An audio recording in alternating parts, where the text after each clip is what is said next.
Hi, I'm Juliet McGuire, and this will be the first of, let's hope, many more videos on cars. But basically, well, it's going to be more about me. No, well, kind of, I guess. It's kind of my life in the car that I'm driving per week. So I'm off to Notuk now to go visit a friend, and I thought, why not take the opportunity to test out the Mazda2 and check out what. Why would you be protesting outside McDonald's in Greenpoint? Who? That's weird. Anyway, so yeah, I will be explaining things about the car, how I experience it, etc. And then, of course, everything else that comes to mind, which might be a lot of stuff.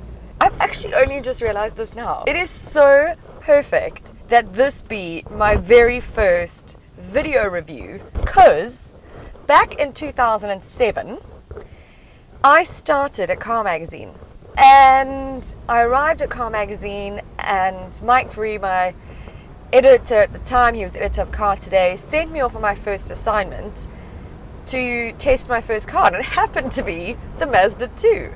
Aww, it's all coming together.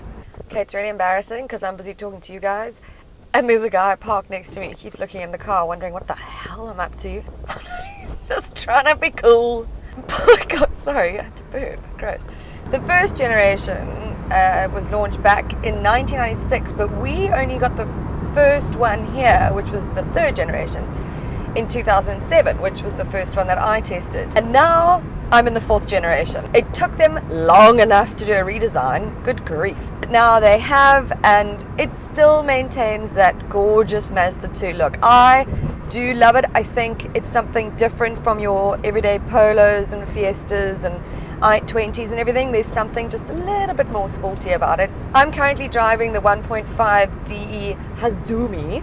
Silly name. I'm basically driving the top of the range 1.5 diesel engine. Now, one thing that makes it quite different is that it's automatic. And generally, smaller engines mated to an automatic transmission are disastrous. They have been in the past. They are certainly getting better. In fact, this one is.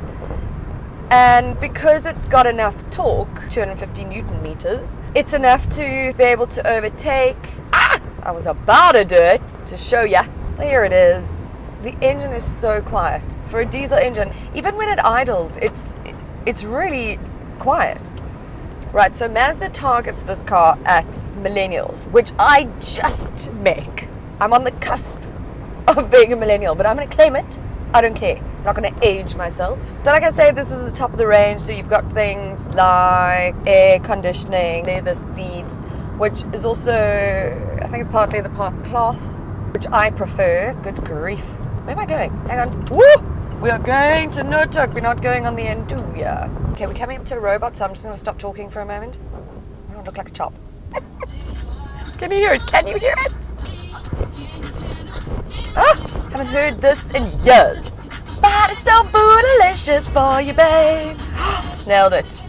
I think the one thing that might bother me, but I think it's just something that, you know, you can get used to. Your controls and everything for your screen are placed down here. Now, as I try to turn the volume down, I have to like, where is it? Because yeah, okay. So I just grabbed like lip gloss by mistake instead of the volume button. But with that complaint, I have a multifunction steering wheel in front of me. And so I can turn up the volume just by pressing a button on my steering wheel. This is just a car that I think, if you don't want the run-of-the-mill Polo, which I love, I've owned a Polo before. I mean, they're everywhere. I mean, I can count 1, 2, 3, 4. Okay, 5 Polos in one stretch of traffic. Ridiculous. And no one dare disturb the sound of silence. A little bit of an oldie, a goodie. You are not around. I'm slowly drifting away. Wave after wave, wave after wave. Anybody else feel like they're flipping cool when they dance in a car? I mean, if you've ever seen yourself dance in a car, I have. Woo! You ain't pretty. I really should have been a bloody rock star. I still have such a love for this car. I love driving it. It's so easy to drive. I'm not frustrated. The ride is smooth, the seats are comfortable, good value for money. But every week I'll bring you another video, and I hope you like them, and please send suggestions if you don't, if you think I need to do something different, if you want to see more about the car, hear more about the car, or if you want to hear more about me. I'm happy to share. I am currently the editor of Women on Wheels, so you can find me on my site at www.womenonwheels.co.za, and I'll do this again next week. Oh, hey, hiya.